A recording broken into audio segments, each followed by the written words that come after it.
Welcome to the Jill on Money podcast. It is Friday, August 27th.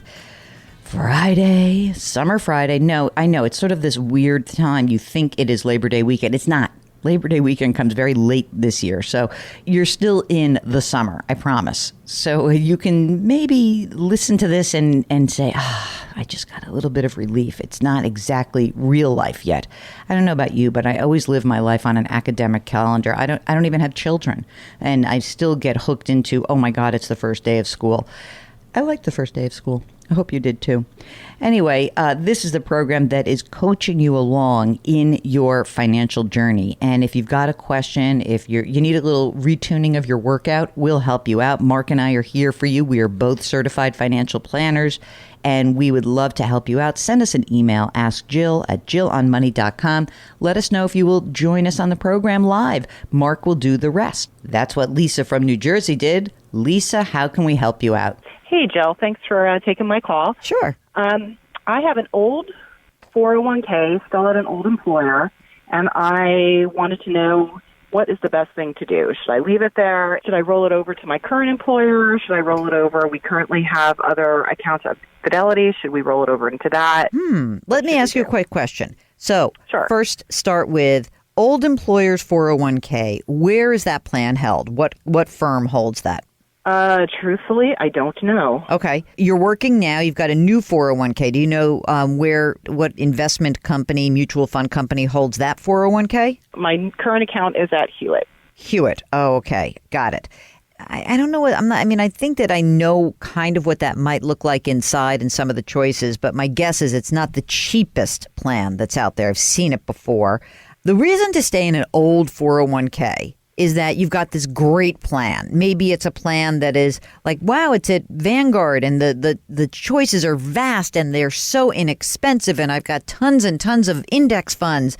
That's one reason to keep it in the old place. Okay. Okay. To move it to a new plan, there's the advantage of consolidating and having everything tidy in one place, or the new plan is so much better than the old plan. Again, lots of choices, index funds, all of that.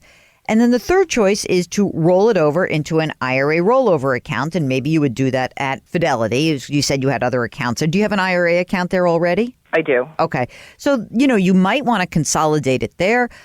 Look, I'm not the cheerleader for one of these companies versus another, but, we know that if you're in the Fidelity family, you've got a ton of different index funds from which to choose. It's very easy to do that, and you will consolidate. So all of that being said, I think that, not knowing a ton about the old plan, not thinking the new plan's so great, my inclination is to roll that to the IRA rollover account that is at Fidelity already.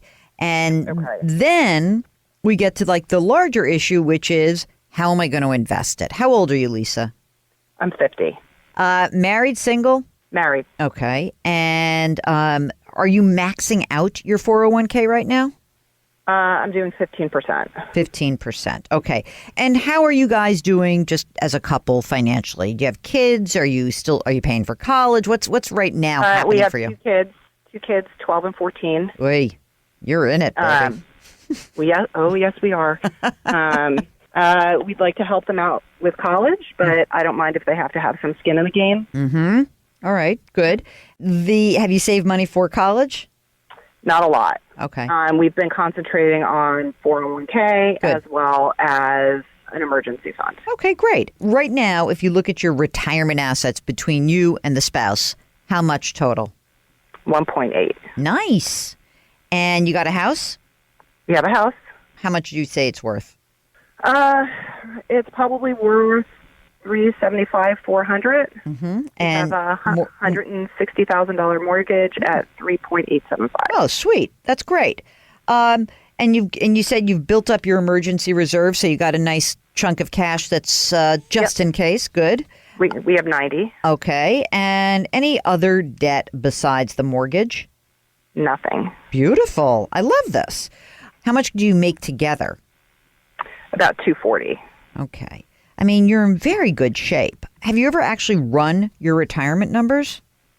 Well, we did have a CFP we met with a couple of times. He wasn't the best fit for us. We've kind of been looking for somebody else. But pulling a name up on a website, I got you. it's a little disconcerting. I hear you. It's nerve-wracking. We can help you out with that, first of all. So if you want an actual planner to help crunch numbers and look at retirement, look at college, make sure you've got the right health, life, disability, make sure all the insurance stuff is done, make sure that your estate planning's in place, that you want like a real plan, I'm sure that we can get you a few names. And I think that what's really interesting is that oftentimes people will have this kind of situation and they'll say, all my money's in retirement accounts. I don't need a plan. Well, wait a minute. Maybe you do. Because you really want a plan. You don't necessarily need someone to manage your money. You just want to know, like, what's the game plan, right? Right. And in the future, we would like to have some investments outside of our retirement plan. Yeah. I mean, that totally makes sense.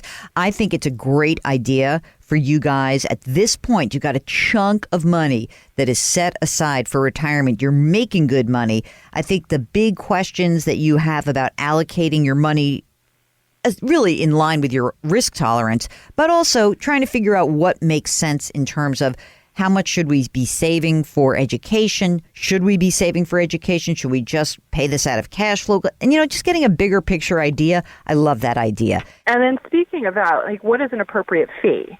Because the guy we met with charged an hourly fee, we don't really have any investments outside of our retirement, so we can charge a percentage. So, what was the hourly fee that you were quoted?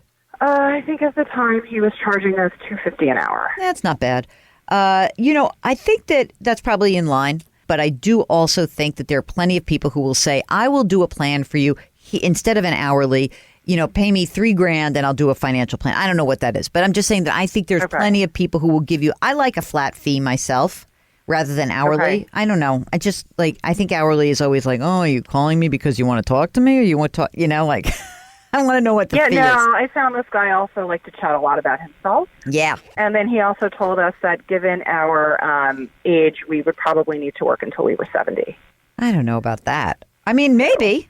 It depends what you want. Like if you said, you know what we're going to do when, well, first of all, I mean, your kids are young. So, you're kind of screwed anyway. You're probably going to work for at least, let's say 15 years to, 60s till 12-year-old gets through college, right?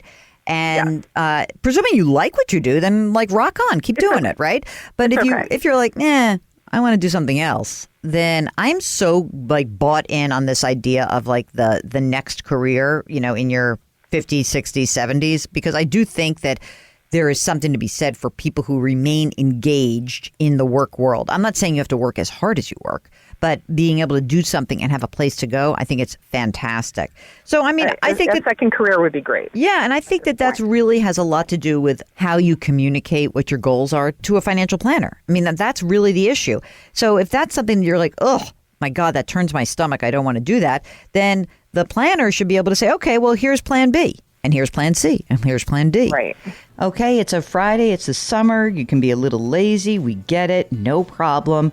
But at the end of the week, the end of the work week at least, if you do work Monday through Friday, I do like to do a little business here at Jill on Money.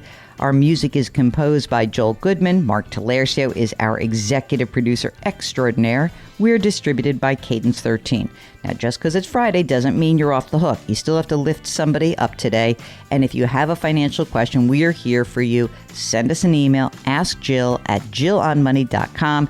Are you ready to pursue that financial independence new endeavor? Are we looking at fine? I think you should be.